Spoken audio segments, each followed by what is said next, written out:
AITA for refusing to pay for my BF's food on his birthday and getting him banned from a restaurant?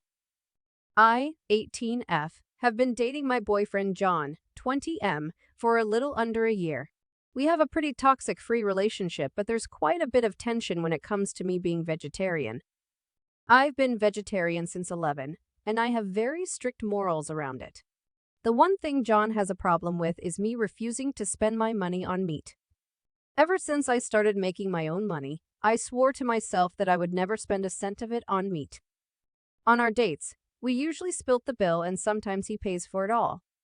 I told him if he orders something meat-free, I'd happily pay for both of us, but he never does. When he pays for my food, it's when I've spent money on the activity. Normally, concerts and festivals. That's me paying your own 120 plus on tickets and him spending maybe your 50 on food. His birthday was a few days ago, and we went out for dinner at his favorite fancy restaurant.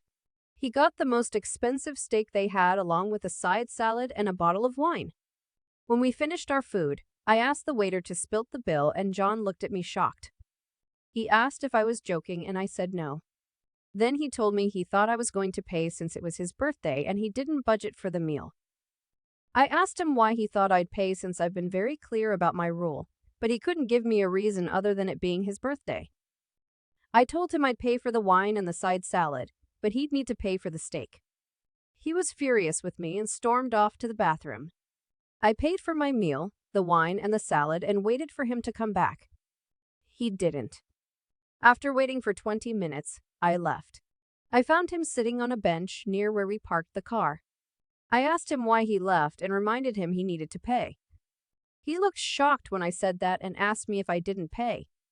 I told him I'd paid for everything but the meat, and he lost it. He started yelling at me, telling me I was selfish, that I needed to grow up. I stayed calm and told him he needed to go back and pay. He scoffed and walked away. I ended up driving home without him. Now he's saying it's my fault that he can't show his face in his favorite restaurant since he dined and ditched. It's a pretty small restaurant, so he'd 100% be recognized and kicked out. So, AITA, EDIT, to the people commenting about me not treating him on his birthday. Yes, I did. I even dipped into my savings for his present.